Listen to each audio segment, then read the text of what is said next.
جی اجازت ہے گفتگو شروع کی جا سکتی؟ انتہائی محبت کے ساتھ، انتہائی خلوص کے ساتھ عشرہ محرم میں آپ نے مسلسل مجھ جیسے کم علم کی علمی جسارت اور ٹوٹے پوٹے الفاظ کو پذیرائی بخشی۔ گفتگو ہو رہی ہے سورہ مائدہ کی آیت نمبر 6 پہ، جس میں مسلسل بحث میں کل ہم اس موڑ پہ آ کے رک گئے تھے کہ خدا صفی اللہ کے منکر کو مہلت دے رہا ہے لیکن ولی اللہ کے منکر کو مہلت نہیں دے رہا۔ سب فرشتوں نے سجدہ کر دیا تھا آدم کو سوائے ایک کے، الا ابلیس، سوائے ابلیس کے۔ اب استکبر وکان من الکافرین، اس نے تکبر کیا، وہ کافروں میں سے ہو گیا۔ خدا نے کہا فاخرج لعنت الی یوم الدین، نکل جا میرے دربار سے، تجھ پر قیامت تک کے لیے میری لعنت ہے۔ سب سے پہلے خلیفہ کے منکر پہ لعنت کرنے والی توحید ہے۔ جو احباب یہ کہتے ہیں کہ شیعہ تبرہ کرتے ہیں یا شیعہ لعنت کرتے ہیں، یہ سب سے پہلے لعنت اللہ نے کی ہے اور حجت کے منکر پہ کی ہے۔ چلو میں آسان کر دیتا ہوں، چھوٹی حجت کے منکر پہ لعنت کی ہے، پہلے خلیفہ کے منکر پہ لعنت کی ہے۔ خدا نے کہا نکل جا میرے دربار سے، تجھ پر قیامت تک کے لیے میری لعنت ہے۔ میرے اللہ تو رحمان ہے، تو رحیم ہے، تو نے قرآن میں اپنی صفات کا اظہار کیا ہے، تو نے کہا ہے کہ مجھ سے معافی مانگو میں معاف کر دیتا ہوں۔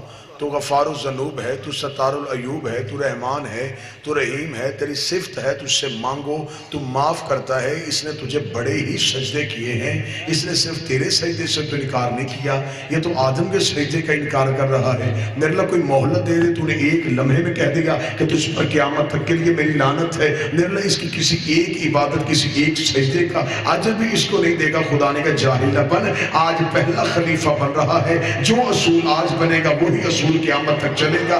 اگر آج ابلیس کو معاف کر دیا، کل کو بڑے بڑے منکر معافی کی خواہش لے کے میرے دروازے پہ آ جائیں گے کہ تو نے ابلیس کو بھی معاف کر دیا تھا، ہمیں بھی معاف کر دے۔ پھر کیا ہوا، اس نے ابلیس کو معاف کر دیا تھا، وہ ہمیں بھی معاف کر دے گا۔ میں اس کے گلے میں لعنت کا طور ڈال کے دنیا کو بتا رہا ہوں، اپنے منکر معاف کر دیتا ہوں، حجت کے منکر معاف نہیں، اپنے منکر۔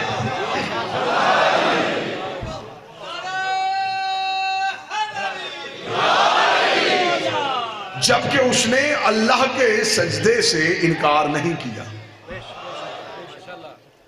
ابلیس کل بھی یا اللہ مدد کا قائل تھا،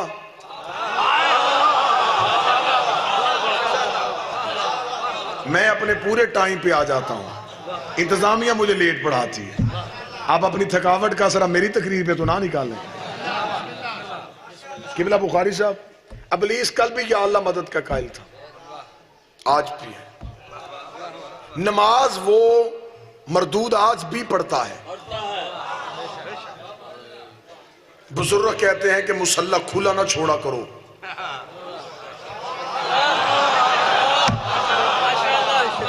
شیطان آ جاتا ہے۔ وہ روزہ آج بھی رکھتا ہے، بندے کہتے ہیں عید والے دن شیطان کا روزہ ہوتا ہے۔ اس کا مطلب ہے کہ وہ نماز پڑھتا ہے، روزہ رکھتا ہے، نہ نماز فائدہ دے رہی ہے۔ اتنا ضروری ہے حجت کی اطاعت۔ اس نے تکبر کیا، خدا نے اگلا جملہ کہا یا ابلیس ہو، کتنی بڑی سزا ہے یا رسول اللہ کے منکر کو۔ یا رسول اللہ نہیں کہنا، یا علی نہیں کہنا، قرآن میں یا ابلیس کہہ رہا ہے۔ آیت ہے قرآن میں، یا ابلیس ہو ما منعک ان تسجد لما خلقت بیدی۔ اب عادت ہو گئی آپ کی، جب تک پھیپڑا باہر نہ آئے بولتے آپ ہی نہیں۔ میرے انفیکشن ہو گئی ہے پھیپڑوں میں زور لگا لگا کے۔ میں کوشش کر رہا ہوں کہ دھیرے دھیمے، لیکن دھیرے دھیمے کام چلنا نہیں۔ خدا نے کہا یا ابلیس ما مناکا ان تسجد لما خلقت بیدی، او ابلیس تجھے کس نے منع کیا اسے سجدہ کرنے سے جسے میں نے بنایا اپنے دونوں ہاتھوں سے، جسے میں نے بنایا اپنے دونوں ہاتھوں سے۔ جاؤ قاریان قرآن سے جا کے پوچھو، حافظان قرآن سے جا کے پوچھو، اللہ قرآن میں کہا ابلیس تجھے کس نے منع کیا اسے سجدہ کرنے سے جسے میں نے بنایا اپنے دونوں ہاتھوں سے، جسے میں نے بنایا اپنے دونوں ہاتھوں سے۔ جاؤ مجھے بول کے بتاؤ یہ اللہ کے ہاتھ کہاں سے آ گئے؟ اللہ تو قرآن میں کہتا میرا جسم ہی نہیں ہے، اللہ تو قرآن میں کہتا میری جسمانیت سے مبرہ ہوں، اللہ تو قرآن میں کہتا میں بدن ہی نہیں رکھتا، خدا تو قرآن میں کہتا میرا جسم ہی کوئی نہیں ہے، اور دوسری آیت میں کہہ رہا ہے جسے میں نے بنایا اپنے دونوں ہاتھوں سے۔ اس کا مطلب اگر ہاتھ ہوں گے پھر بازو بھی ہوں گے، اگر بازو ہوں گے پھر سینہ بھی ہوگا، اگر سینہ تھا پھر جسم بھی ہوگا، اگر جسم تھا تو انبیاء کیوں بھیجتا رہا، خود کیوں نہیں آ گیا؟ پھر مجھے بتاؤ یہ اللہ کے ہاتھ کون سے ہے؟ یا ہمیں ہاتھوں والا اللہ دکھاؤ یا اللہ والے ہاتھ دکھاؤ، یا ہمیں ہاتھوں والا اللہ دکھاؤ یا اللہ والے ہاتھ دکھاؤ، ہمیں بتاؤ وہ اللہ کے ہاتھ کون سے ہے؟ مجھے علی کی عزت کی قسم توحید مشکوک ہو جاتی اگر کوفے کے منبر پہ میرا علی نہ بولتا جب پوچھا گیا یا علی وہ ہاتھ کون سے ہے جس نے اللہ نے آدم کو کہا تھا کہ میں نے خلق کیا، آخری بندے تک علی نے اپنی ابا کے نیچے سے ہاتھ نکال کے کہا قسم اس خدا کی جس کے قبضہ قدرت میں علی کی امامت ہے، یہ وہ ہاتھ ہے۔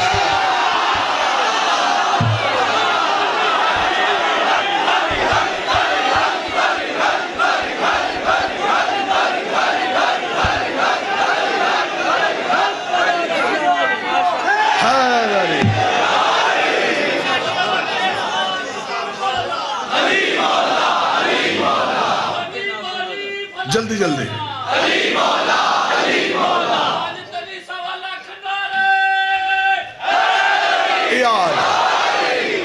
جی بسم اللہ۔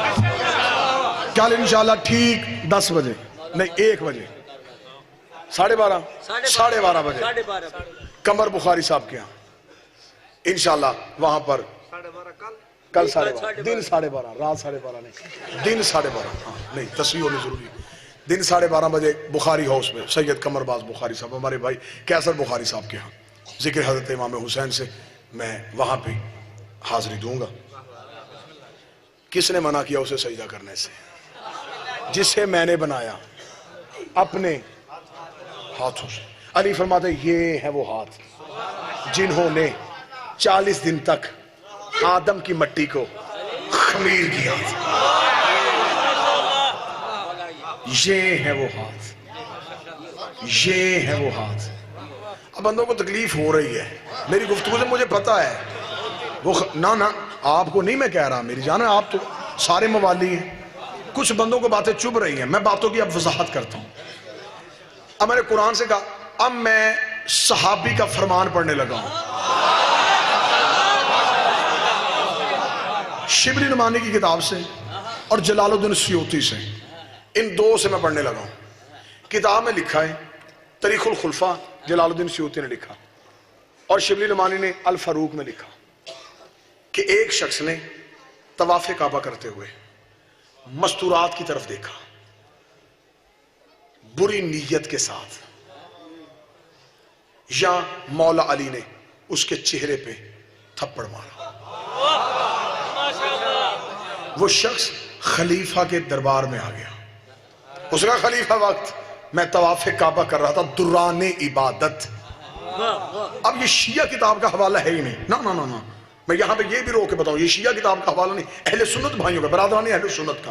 میں طواف کعبہ میں دوران عبادت، علی نے میرے چہرے پہ تھپڑ مارا، اس کے ذہن میں یہ تھا کہ فوراً میں خلیفہ وقت سے کہوں گا، علی کے خلاف ایک تحریک شروع ہو جائے گی کہ عبادت کے عالم میں علی لوگوں پہ معذلہ ظلم کر رہا ہے۔ اس نے کہا دوران عبادت علی نے میرے چہرے پہ تھپڑ مارا۔ الفاروق میں شبلی نعمانی نے لکھا ہے کہ خلیفہ وقت اٹھے، انہوں نے دوسری گال پہ تھپڑ مارا، دوسری گال پہ تھپڑ مارنا تھا، اس نے گال پہ ہاتھ رکھے کہا کہ میں ایک شکایت کرنے آیا تھا، آپ نے یہاں کیوں مار دیا؟ اس نے کہا شرم نہیں آتی تجھے اللہ کی آنکھ نے دیکھا تھا، اللہ کے ہاتھ نے مارا۔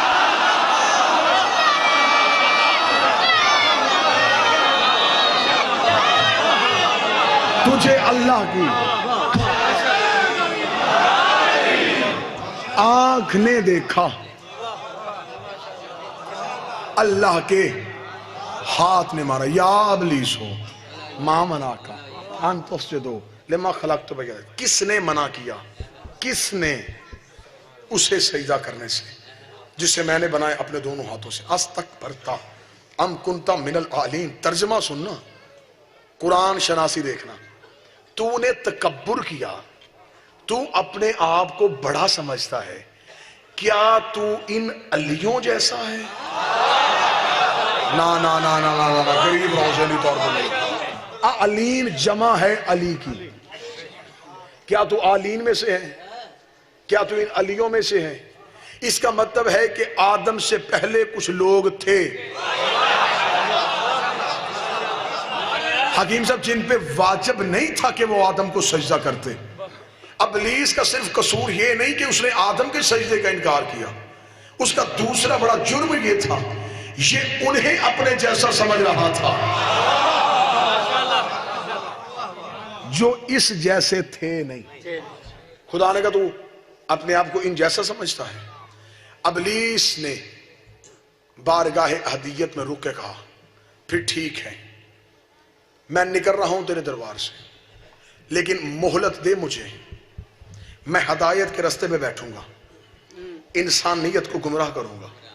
خدا نے کہا نکل جا، میرے اللہ ابھی سے پکڑ، ابھی دوزخ میں پھینک، نہ یہ شیطان ہوگا، نہ شیطانیت ہوگی، نہ انسانیت برباد ہوگی، میرے اللہ تو اسے ابھی پکڑ کے تباہ کر دے۔ خدا نے کہا اگر اسے ابھی تباہ کر دیا، مجھے کیسے پتا چلے گا کہ حق والے کون ہیں، باطل والے کون؟ اسے زندہ رکھوں گا۔ اس نے جب سجدے سے انکار کیا تو قرآن کہتا ہے کہ اس نے ایک دلیل دی تھی۔ خدا نے کہا تو سجدہ، اس نے کہا جی میں اسے سجدہ اس لیے نہیں کر رہا کہ مجھے تو نے بنایا ہے آگ سے، اسے بنایا مٹی سے، میں مٹی کے بنائے ہوئے کو سجدہ کروں؟ خدا نے کہا جاہل، تو اس کا خلقت نہ دیکھ، اس کا علم دیکھ، سجدہ خلقت کو نہیں، سجدہ علم کو ہو رہا ہے۔ اس نے کہا نا یہ مٹی سے بنا ہے۔ اب یوں جھونکے کی طرح سرسراہٹ کی ہلکی سی آواز آئے گی آپ کے کانوں میں۔ اب جو ذہنی طور پہ بیدار ہیں وہ وصول کریں گے بخاری صاحب جملہ۔ ابلیس کی عبادت کا پتہ چل گیا، جبکہ 4 عناصر کے مجموعے کا نام ہے آدم، مٹی، پانی، آگ، ہوا۔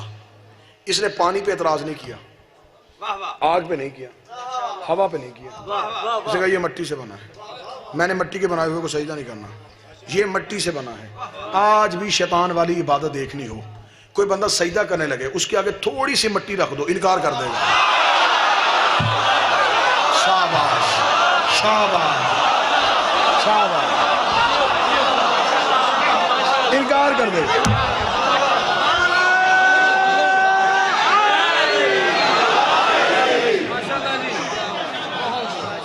شیعہ مٹی کو سجدہ نہیں کرتے، مٹی پہ سجدہ کرتے۔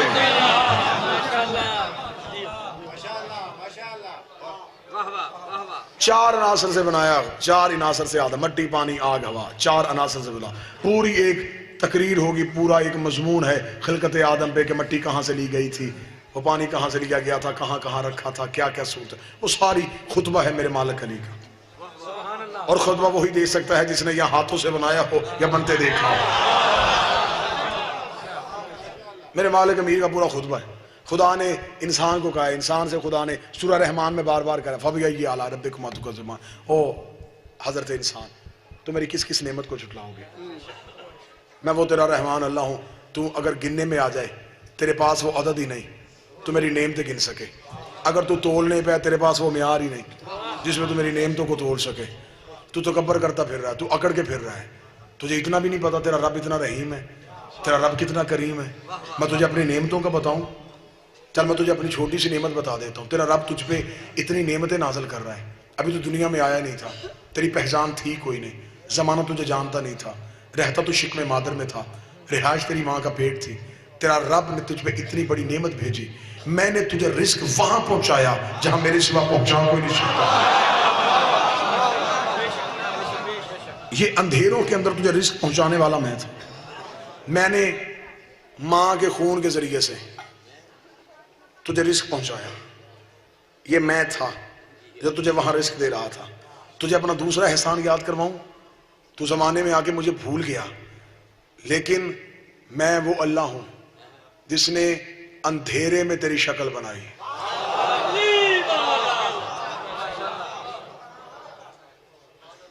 اور تو دنیا میں آ کے دنیا کے رنگ دے کے دنیا کے مصوروں کی تعریفیں کرے، فلاں کی تصویر بڑی اچھی ہے، فلاں کی تخلیق بڑی اچھی ہے، فلاں کا شاہکار بڑا اچھا ہے۔ تو نے کبھی آئینے کے سامنے کھڑے ہو کے اپنے رب کی تعریف بھی کی ہے کہ تیرا رب کتنا بڑا مصور ہے؟ دنیا کا مصور جب بھی تصویر بناتا ہے، خدا کہتا ہے وہ 4 چیزوں سے بچاتا ہے۔ وہ مٹی سے بچاتا ہے کہیں گرد نہ پڑ جائے، وہ پانی سے بچاتا ہے کہیں گیلی نہ ہو جائے، وہ آگ سے بچاتا ہے کہیں جل نہ جائے، وہ ہوا سے بچاتا ہے کہیں پھیکی نہ پڑ جائے۔ خدا نے کہا دنیا کا مصور تصویریں بنا کے 4 چیزوں سے بچا کے پڑتا ہے، مٹی سے بچاتا ہے، آگ سے بچاتا ہے، پانی سے بچاتا ہے، ہوا سے بچاتا ہے۔ تیرا رب اتنا بڑا مصور ہے، وہ جن 4 چیزوں سے بچاتا ہے، میں انہیں 4 کو ملا کے بناتا ہوں۔ مٹی، پانی، آگ، ہوا، ان 4 عناصر سے میں ملا کے بناتا ہوں۔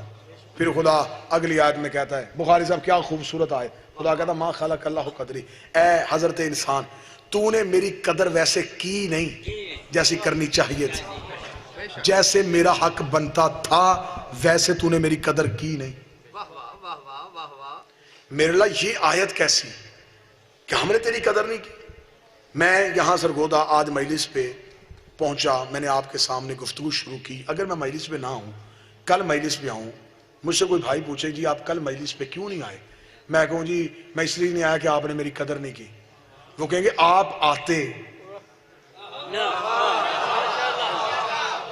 ہم آپ کی قدر کرتے، آئے آپ نہیں، قدر ہم نے نہیں کی۔ میرے اللہ تو عرش میں بیٹھ کے کہہ رہا ہے ہم نے تیری قدر نہیں کی، تو فرش پہ آتا ہم تیری قدر کرتے، آیا تو نہیں، قدر ہم نے۔ اب دکھ ہوگا مجھے اس بندے پہ جو نتیجے میں آیا تو نہیں، قدر ہم نے نہیں کی۔ خدا نے کہا میں آیا تھا تم نے مجھے پہچانا نہیں تھا، میں آیا تھا تم نے مجھے پہچانا نہیں تھا۔ میرے اللہ تو کب آیا تھا؟ فرمایا کبھی تصویر محمد بن کے آیا تھا، کبھی شکل علی میں آیا تھا، کبھی حسن حسن میں آیا تھا، کبھی کریمی حسین میں آیا تھا، کبھی سیدہ سجاد میں آیا تھا، کبھی حلم باقر میں آیا تھا، کبھی صداقت جعفر میں آیا تھا، کبھی باب الحوائج ہو کے آیا تھا، کبھی رضا رضا بن کے آیا تھا، کبھی تقافت تقی بن کے آیا تھا، کبھی نقافت نقی بن کے آیا تھا، کبھی حیبت عسکری میں آیا تھا۔ میں بار بار آتا رہا، تم مجھے چھٹلاتے رہے، میں شکلیں بدل کے آتا رہا، تم مجھے چھٹلاتے رہے، میں دور بدل کے آتا رہا، تم مجھے چھٹلاتے، توجہ میں شکلیں بدل کے آیا، تم نے مجھے چھٹلایا، اور میں قرآن میں کہتا رہا تم کس کس کو چھٹلاؤ گے، تم کس کس کو چھٹلاؤ گے۔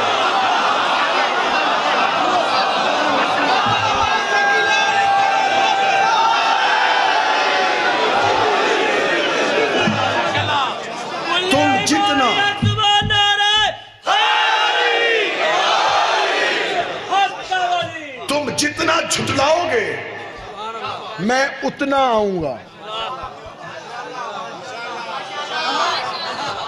تم نے مجھے بار بار جھٹلایا، میں بار بار آیا، بار بار جھٹلایا، میں بار بار آیا، پھر میں 12ویں کی صورت میں غائب ہو گیا۔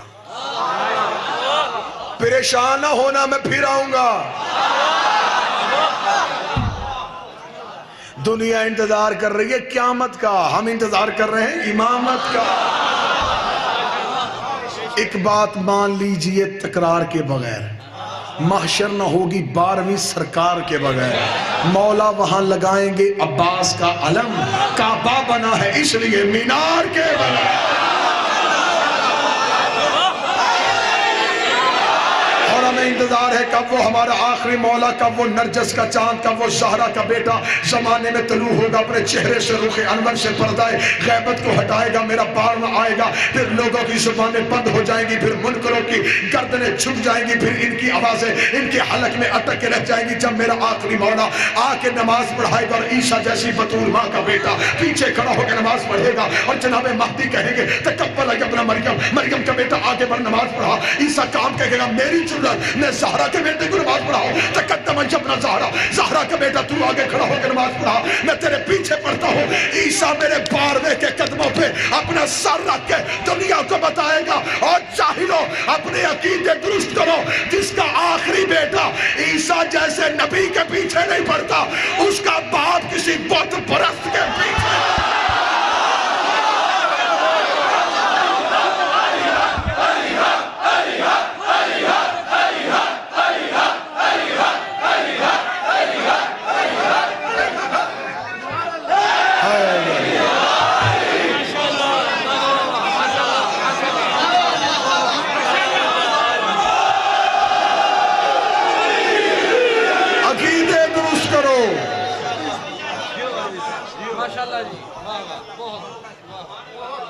جو مریم کے بیٹے کے پیچھے نماز جو مریم کے بیٹے کے پیچھے نہ پڑے، جو مریم کے بیٹے کے پیچھے نہ پڑے، چلو ٹھیک ہے، آگے کھڑا ہوگا میرا مہدی، سر اٹھانا صرف شیعہ، کمال الدین و تمام نعمت شیخ صدوق کی لکھی کتاب، اس مدرسے کی لائبریری میں کتاب ہوگی، لاؤ ممبر پہ، میرا 12واں اذان دے گا، پیچھے آئیں گے شیعہ نماز پڑھنے کے لیے، میرا 12واں نماز پڑھے گا، نماز پڑھانے کے فوراً بعد میرا مولا اپنے نوکر یحییٰ سے کہے گا، چوتھی صف میں وہ بندہ کھڑا ہے، مار اس کی گردن، وہ چھٹی صف میں کھڑا ہے، کاٹ اس کی گردن، وہ 13ویں صف میں کھڑا ہے، فلاں ابن فلاں، کاٹ اس کی گردن، نوکر ہاتھ جوڑ کے مولا تیرے کہنے پہ آئے، نماز تیرے پیچھے پڑی، گردنیں کیوں کٹوا رہا ہے؟ فرمایا شیعہ بھی بنتے تھے، شک بھی ہماری بھی آیا،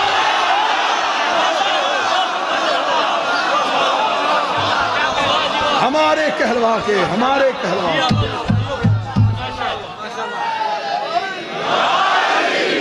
اللہ ہر نگری کو محفوظ رکھے، لیکن سب سے زیادہ نقصان میرا خیال ہے سرگودے کا ہونا ہے۔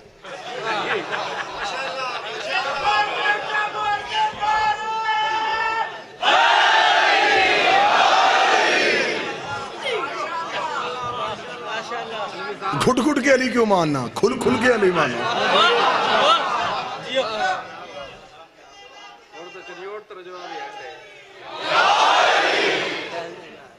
یہ امام زمانہ بلندر صلوات اللہم صلی اللہ محمد وآلہ، بہت مشکل ہے یہ دور، مجھے علی مولا کی عزت قسم، جتنے جوان بیٹھے ہو میں تمہارا بھائی ہوں، دوست ہوں تمہارا، مشکل ترین دور یہ ہے، اس دور میں سب سے زیادہ مال کی حفاظت سے زیادہ مشکل ہو گیا ہے عقیدے کی حفاظت کرنا۔ بزرگ میری گواہی دیں گے، کسی دور میں مال چوری ہوا کرتا تھا، اس دور میں عقیدہ چوری ہو رہا ہے، اور اگلی ستم ظریفی یہ ہے کہ چوکیدار بھی چوروں سے مل گئے ہیں، لیکن ہماری مجبوری ہے۔ میں نے پچھلی مجلس میں بھی کہا تھا، ہم ہیں علی کی دہلیز کے کتے، اور کتے کا کام ہے چور کو دیکھ کے بھونکنا، چاہے وہ گھر سے آئے۔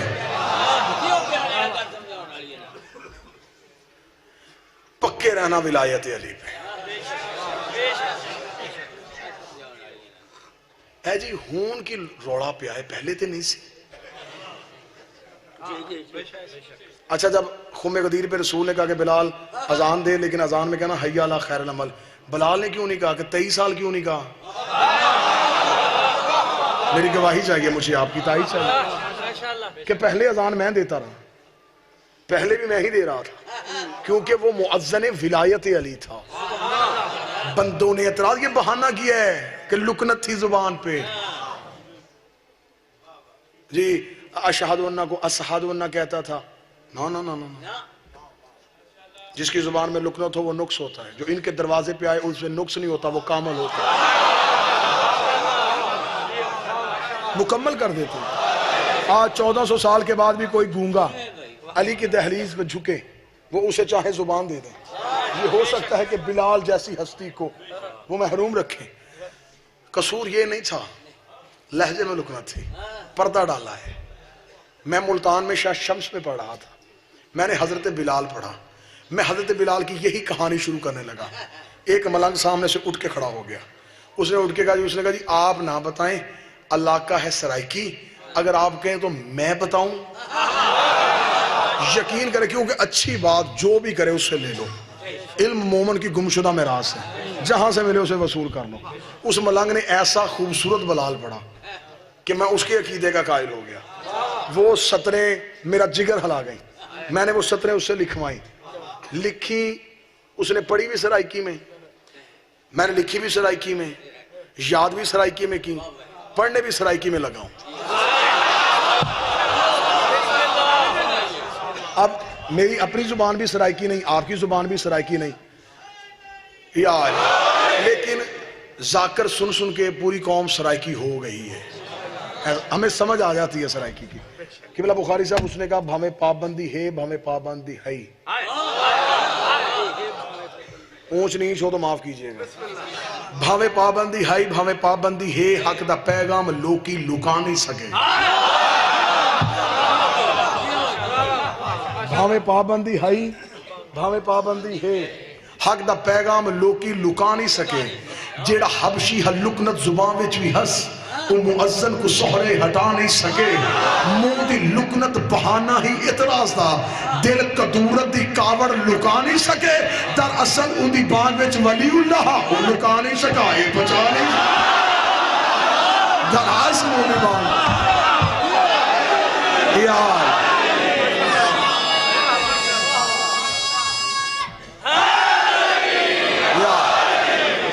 در اصل ان دی بان وچ ولی اللہ نانا مقرر نہیں پہلے بڑی مشکل سے پڑھی ہوئی. در اصل دی بانگ وچ ولی اللہ وہ لکا نہیں سکا. وہ مؤذن ولایت علی تھا. پیغام یہ جو میں بات آپ تک پہنچانا چاہ رہا تھا دو چیزوں پہ سمجھوتا نہ کرنا. ولایت علی پہ عزائے حسین پہ. یہاں جان ہتیلی پہ رکھ کے گلی گلی نگر نگر دہلیز زہرہ کی وکالت کر رہے ہیں. میں اتنے بڑے اجتماع میں کہہ رہا ہوں زندہ رہوں نصیحت سمجھنا. کسی چوک میں محبت علی میں مارا جاؤں تو وصیت سمجھنا. زندگی میں کبھی ولایت علی میں سمجھوتا نہ کرنا. زمانے میں جیسے تیسے گزارا ہو کرو. قبر کی کوٹھی میں جا کے پتا چلے گا ولایت علی کی قیمت ہے.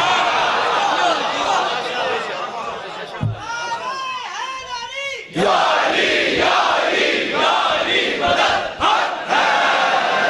اور جتنے میرے دوست جوان بیٹھے ہو جتنی مرضی ماڈرن زندگی گزارو جب بھی آپس میں ایک دوسرے کو ملو یا علی مدد کہا کرو. یہ تمہارا شناختی کارڈ ہے. یہ تمہارا امتیازی نشان ہے. میری قوم کا تشخص میری قوم کا پہچان ہی علی ولی اللہ ہے. ولایت علی ہے. یزید کی فوج میں جو نماز پڑھ رہے تھے نمازی وہ بھی تھے. جو حسین کے پیچھے 72 تھے نمازی وہ بھی تھے. مولوی سے جا کے پوچھ دونوں نمازیوں میں فرق کیا تھا.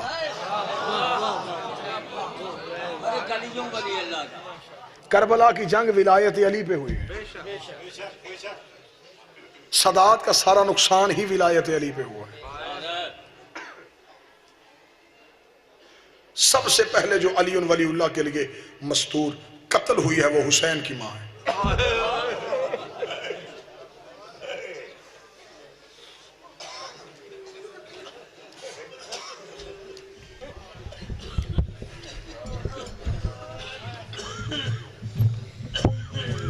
شاید چند لمحے اور فضائل پڑھتا لیکن معصوم کا فرمان ہے دوران فضائل جب آنکھیں چھلک پڑیں پھر سمجھ آؤ کہ مجلس میں کوئی نہ کوئی معصوم آ گیا ہے.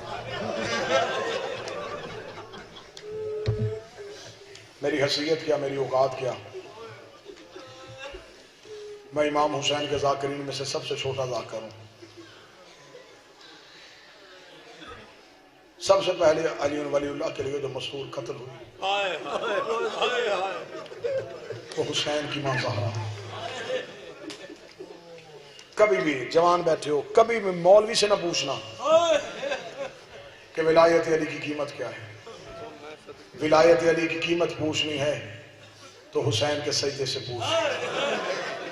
ولایت علی کی قیمت پوچھنی ہے تو اکبر کے جگر سے پوچھ. ولایت علی کی قیمت پوچھنی ہے تو اصغر کے سوکے ہوئے حلق سے پوچھ. ولایت علی کی قیمت پوچھنی ہے تو اون و محمد کے جنازوں سے پوچھ. ولایت علی کی قیمت پوچھنی ہے تو قاسم کی لاش کے ٹکڑوں سے پوچھ. ولایت علی کی قیمت پوچھنی ہے تو زینب کے برقعے سے پوچھ. ولایت علی کی قیمت پوچھنی ہے تو سکینہ کے زخمی رخساروں سے پوچھ. ولایت علی کی قیمت پوچھنی ہے تو بغداد کے پل میں پڑے ہوئے جنازے سے پوچھ.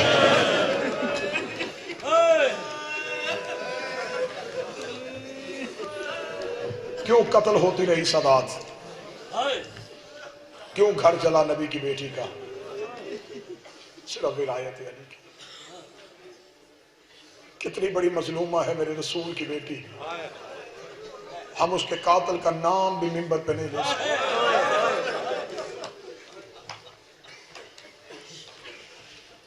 آج برآمدگی ہے حسین کے باب الحوائج بیٹے کے جھولے کی. میں مصائب پڑھنے سے پہلے منت کروں گا اپنی بہنوں سے، اگر کسی بہن کی گود میں چھوٹا بچہ ہو، جتنی دیر جناب علی اصغر کے مصائب پڑھے جائیں بچہ گود سے اٹھا کے زمین پر تجھے بڑا پیارا ہوگا، لیکن ہو سکتا ہے کہ تیری پہلو کے ساتھ ربابہ کے بیٹھی ہو، تو میس کے دوران اپنے بچے کا ماتھا چوم لے تو رباب رو کے تجھے جو پتہ ہی نہیں میرا اصغر کتنا پیارا تھا۔ یہ مائک اتار دو گا۔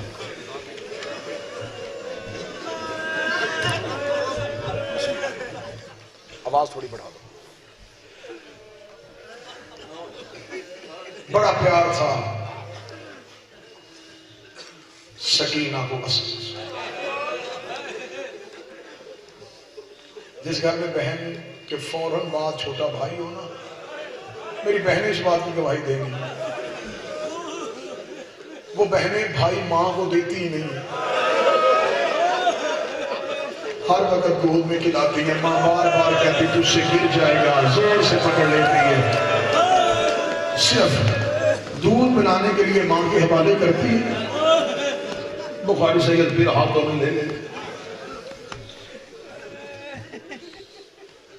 کربلا کی جنگ میں ان کمینوں نے اپنے بنائے ہوئے قانون ہی توڑ دیے۔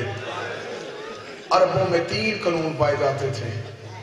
عربوں میں پہلا قانون یہ تھا کہ جب 2 قبیلے جنگ کر رہے ہوتے ہیں، کوئی ایک قبیلے والا اپنا شیر خار بچہ لے کے میدان میں آ جاتا، یہ تلواریں نیا میں رکھ دیتے تھے۔ عربوں میں دوسرا قانون یہ تھا کہ جنگ کے دوران اگر کسی قبیلے کی مستور برقع پہن کے میدان میں آ جاتا یہ جنگ چھوڑ دیتے تھے۔ ان کا تیسرا اصول یہ تھا کہ شادی والے گھر پہ حملہ نہیں کرتے تھے۔ کربلا نے ان کمینوں نے 3 قانون ہی توڑ دیے۔ انہوں نے حسین کا اصغر مار دیا، انہوں نے زینب کے برقعے کا حیا نہیں کیا، انہوں نے قاسم کی مہندی جلا دی۔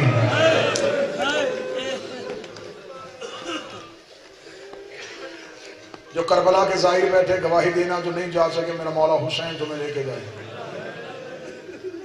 جاؤ جا کے دیکھنا مولا حسین کی قبر کا جو تویز ہے، اس کے اندر تویز قبر زدی کے اندر 2 ہیں، باہر نام 3 لکھے ہوئے ہیں۔ باہر لکھا ہوا حاضہ مقام الزیارت حسین ابن علی، حاضہ مقام زیارت علی اکبر ابن الحسین، حاضہ مقام زیارت علی اصغر ابن الحسین۔ میں پہلی بار کربلا گیا، میں نے بادشاہ کی زری کو بوسہ دیا، میں نے زری کے اندر دیکھا تویز قبر 2 تھے، میں تھوڑا پیچھے ہٹا، میں نے شاید مجھے نام پڑھنے میں غلطی ہو گئی ہو، میں نے دوبارہ نام پڑھے، نام 3 تھے قبریں 2 تھی، نام 3 تھے قبریں 2 تھی۔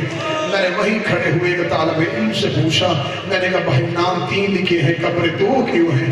انہوں نے کہا قبریں بھی 3 ہیں، نام بھی 3 ہیں، وہ حسین کی قبر ہے، وہ اکبر کی قبر ہے۔ میں نے کہا کہاں ہے رباب کا چاند؟ اس نے رو کے کہا حسین کے سینے پہ سویا ہوا ہے، آج بھی حسین کے سینے میں دفن ہے رباب۔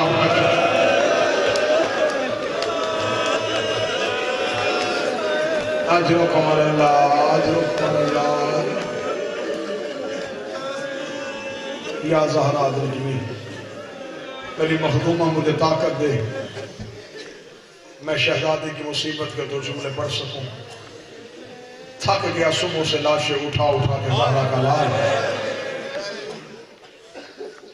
قبضہ تلوار پہ سر رکھے خاک پہ بیٹھا تھا فاطمہ کا غریب بیٹا۔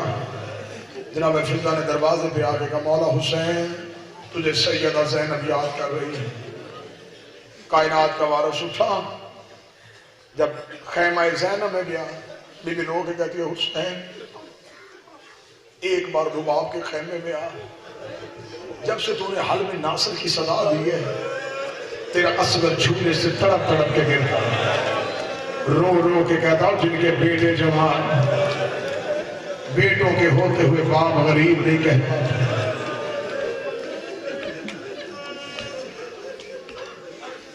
ماں نے اصغر ہاتھوں پہ لیا، آنسوؤں کے ساتھ اصغر کا چہرہ دھویا،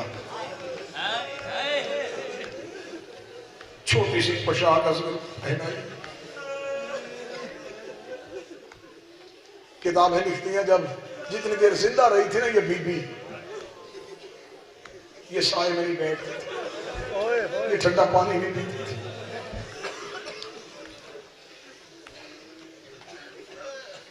مولا سید الساجدین آ کے بی بی زینب کے سامنے ہاتھ جوڑے تھے، روحے کا اماں سفروں میں تیرا سجاد تیرے ساتھ رہا ہے، ہر تکلیف میں سجاد تیرے ساتھ رہا ہے، اما آج ایک احسان کر۔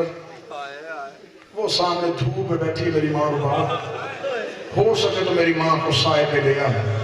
سیدہ زینب چل کے گئی، جناب رباب کا ہاتھ پکڑا، روکے گا رباب مجھے بتا بیٹیوں کا اصل گھر کون سا ہوتا ہے؟ فرمایا اپنا گھر۔ روکے کہتے ہیں جس کا اپنا گھر نہ بچے، بی بی دیکھے کہتے ہیں اس کے بھائی اس کا بیکا گھر ہے، تڑپ کے کہتے ہیں جس کے ایک دن میں 18 مارے جائیں اس کا بیکا کون ہوتے ہیں؟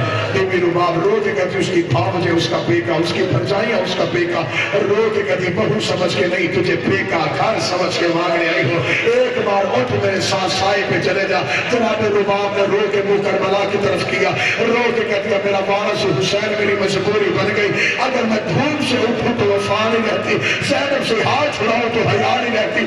اسی جملے پہ رباب تھی کہ سید الساجدین کی چیخ نکلی، رو کے کہا اما رباب اما زینب چھوڑ دے، قالوا انا للہ و انا الیہ راجعون۔ دھوم میں مر گئی عسکر کی ماں، ادھر بی بی کا کفن تیار ہوا تھا کہ جناب زینب نے سجاد کریمہ اپنی ماں کے کرتے کے دامن سے گرا کھول۔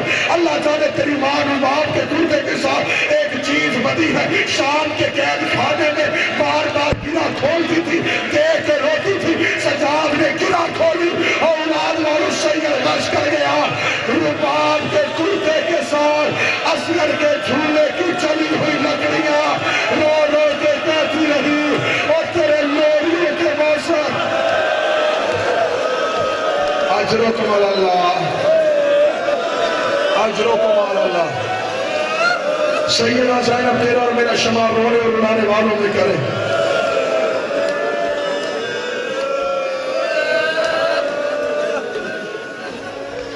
حسین نے اصغر کو ہاتھوں پہ اٹھایا، ہاتھوں پہ اٹھا کے حسین مقتل کی جانب چلے۔ 9 لاکھ سامنے کھڑا تھا، کمینے دیکھ کے کہنے لگے اب کوئی نہیں رہا تو قرآن لے کے آ رہا ہے۔ غریب میں روکے گا ہے قرآن، لیکن نعت کے قرآن کے ایک پارہ ہے، او کمینوں بہتے دریا سے مجھے 2 گھونٹ پانی دے دو۔ کمینے دے کر پینا خود ہے بہانہ بچے کا، یہ مانگے گا تو دیں گے۔ تیاری کر۔ حسین نے اپنی عبا اٹھائی، اصغر کے چہرے کو دیکھے گا اصغر تو عیسیٰ سے کم نہیں، مریم کی گواہی کے لیے عیسیٰ بولا تھا، آج باپ کی گواہی کے لیے تو بول۔ حسین نے اصغر کو کربلا کی گرم ریت میں لٹایا، 9 لاکھ سامنے کھڑے تھے، یا اصغر نے کہا لچانو میں پیاسا ہوں، میں پیاسا ہوں، میں پیاسا ہوں۔ اپنے ماں کے لیے جملہ کہنے لگا، تیسری بار اصغر نے جب کہا میں پیاسا ہوں، رباب نے کہا فضا مجھے سہارا دے، ایک بار مجھے خیمے کے دروازے پہ لے کے جا۔ ماں کو وہ لفظ بڑے پیارے لگتے ہیں جب بچہ پہلی بار بولے، اور میرا اصغر پہلی بار بولا میں مجبور ہوں تجھے پانی نہ دے سکی، تو پیاسا چلا گیا۔ حوصلے کے ساتھ بی بی رباب نے روکے کہا اصغر ایک بار پھر بول۔ بڑے اطمینان کے ساتھ مجھے شہادت کے 2 جملے مکمل کرنے دینا۔ حسین بلا تشبیہ جب اصغر بولا، بے شک ملعون تھے، انہوں نے اپنی عبائیں اپنے چہروں پہ لی، رخ پھیر دیے۔ اصغر کی ایک مسکراہٹ نے یزید کی فوج میں کھلبلی مچا دی، یزیدیوں نے یزید پہ لعنت کرنی شروع کر دی۔ یا عمر ابن سعد وہاں گیا جہاں حرمل ملعون بیٹھا تھا، اس نے جا کے کہا کمینے حسین کا کلام قطع کر، اگر حسین کھڑا رہا میری فوج میں بغاوت پھیل جائے گی۔ دعا کرتا ہوں میرا مولا اس جملے سے پہلے مجھے موت آ جائے، میں کیسے اپنی قوم کو سناؤں رباب کے چاند کی غربت۔ اس بے غیرت نے اپنے تیروں میں سے وہ تیر نکالا جو جنگ میں بھاگتے گھوڑے کو مارا جاتا تھا، اس نے تیر کمان میں ڈالا، تیر چلانے کا ارادہ کیا، تیر زمین پہ گرا، اس نے پھر اٹھایا، تیر چلانے کا ارادہ کیا، تیر زمین پہ گرا۔ جو اصغر کو رونے کے لیے آئے ہو، تیسری بار اس نے تیر کمان میں ڈالا، جو عمر ابن سعد نے کہا تیرا تیر کیوں نہیں چلتا، اس نے کہا ادھر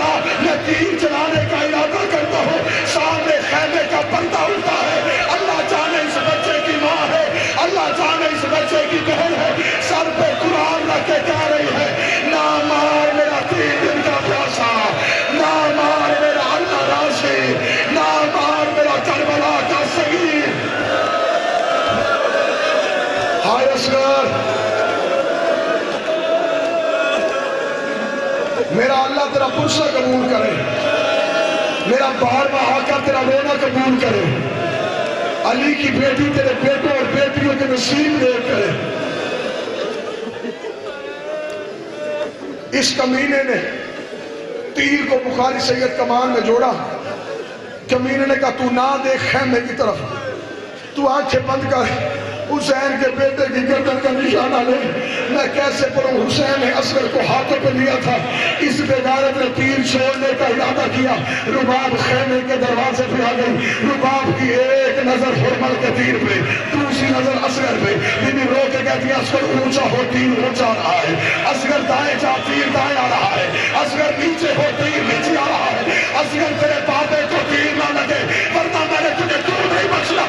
ادھر اصغر کی گردن سے تیر لگ کے حسین کے بازو پہ لگا، بازو پہ لگنا تھا، اصغر کی آواز ہے اللہ میں مجبور تھا، میری گردن چھوٹی تھی، ظالم کا تیر وزنی تھا۔ ہائے غریبی، آواز تھوڑی تیز کریں، ہائے غریبی، اصغر کی آواز ہے اماں مجھے معاف کر دینا، میری گردن چھوٹی تھی، ظالم کا تیر وزنی تھا، جسے اب تک رونا نہیں ہے سر اٹھا، جسے ساتویں محرم بھی رونا نہیں ہے سر اٹھا۔ ادھر حسین نے دیکھا اصغر کی گردن سے تیر نکل کے حسین کے بازو سے نکل گیا، حسین نے جلدی سے خیمے کی طرف پوش کی، حسین نے رو کے اصغر اگر تجھے ایسے لے کے گیا یا تیری ماں مر جائے گی یا تیری بہن مر جائے گی، اصغر مجھے اجازت دے میں تیری گردن سے تیر کھینچوں۔ اصغر نے کہا اجازت کیسی؟ لیکن پہلے دادا ابراہیم بولا، دادا اسماعیل بولا، مدینے سے نانا بولا، نجف سے بابا بولا، بقیہ سے ماں بولا، ہر ایک کی آواز آئی، ہم آئے کھڑے ہیں حسین امتحان دے۔ حسین نے اصغر کو کربلا کی ریت پہ رکھایا، اپنا گھٹنا کربلا کی ریت پہ رکھا، حسین نے تیر پہ ہاتھ ڈالا، یا دو ہاتھ اصغر کی کمر پہ آئے، آواز آئی حسین آہستہ، حسین آہستہ، حسین دادیوں کو پوتے پیارے۔ ہائے غریبی، ہاتھ پکڑو اس بچے کے، ہاتھ پکڑو، حوصلے کے ساتھ ہے میری قوم کے جوانوں، تو جتنا مرضی رو لے حسین کا اصغر مارا گیا، تو ساری رات روتا رہے حسین کا بیٹا مارا گیا، تو تڑپتا رہے اصغر پیاسا چلا گیا۔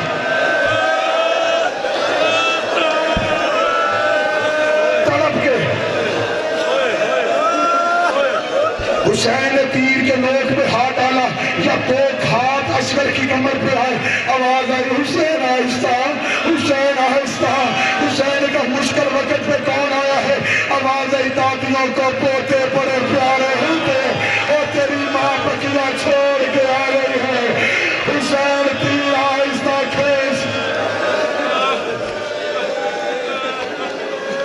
وعد شہید ہے جو ایک بار نہیں 3 بار شہید ہوا ہے حسین کا بیٹا۔ حسین نے تیر کھینچا، اصغر پہ ہوا ڈالی، ہوا ڈال کے حسین نے کہا اصغر تجھے کربلا میں دفن کرنے لگا ہوں۔ یا جناب سکینہ خیمے سے دوڑ کے آ گئی، رو کے میری دفنانے سے پہلے مجھے چہرہ دکھائے۔ حسین نے اپنی وبا ہٹائی، سکینہ رو کے تھی فرات کا پانی سرخ ہے، اور میرے اصغر کے منہ سے سرخ پانی کی آ رہا ہے۔ آواز آئی سکینہ پانی نہیں ملا، تیرا اصغر مارا گیا۔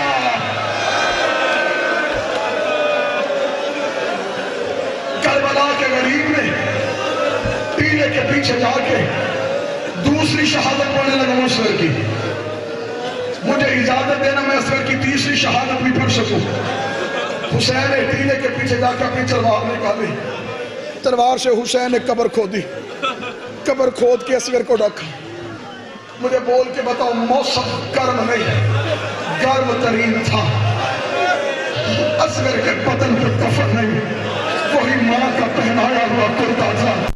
کربلا کی ریت گرم تھی، حسین صابر تھا، حسین نے پاؤں پہ ریت ڈالی، حسین کا منہ سامنے گھٹنوں تک ریت ڈالی، حسین کا منہ سامنے، پیٹ تک ریت الحسین کا منہ سامنے، سینے تک ریت الحسین کا منہ سامنے، چہرے پہ نظر پڑی کربلا کی کرم ریت کے ذرے تھے، حسین نے اپنا منہ دوسری طرف کیا، ریت ڈالنی شروع کی، آواز الحسین، باپ بیٹے کی کپڑے نہیں بناتے، اگر تو کہے تیری ماں فاطمہ دفنانے آئے،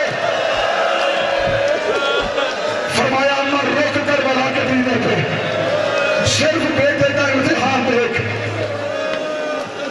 اب میں اپنی بہنوں سے معافی مانگ کے تیسری شہادت کا ایک جملہ پڑھنے لگا۔ پہلی بار یہ ہرمل کے تیر سے شہید ہوا، شام غریبہ خیموں کو آگ لگ گئی، ان بے غیرتوں نے سروں کی گنتی کی، انہوں نے کہا سمارے 72 تھے 178 ہے، ایک کمینہ نے دیکھا، میں دیکھ رہا تھا حسین اس ٹیلے کے پیچھے اپنے بیٹے کی قبر بنا رہا تھا۔ عمر بن سعد نے کہا ہاتھوں پہ نیزے لے کے تھوڑے پہ سامان بھیجو، جلدی کرو کربلا کی ریت سے حسین کا بیٹا ڈھونڈو۔ ایک ایک کمینہ کربلا کی ریت سے نیزہ مار رہا، رباب خیمے کے در پہ دیکھتی رہی، روتے کہا کہ میرا اصغر بچ جائے، میرا اصغر بچ جائے، میرا اصغر بچ جائے۔ ایک بے غیرت علیزہ اصغر کے سینے پہ آیا، اس نے نیزہ اٹھایا، اصغر کی لاش کو بنائی، رباب منہ کے پل کربلا کی ریت پہ گر گئی، روتے کہتی عباس او غازی میرا اصغر بچا۔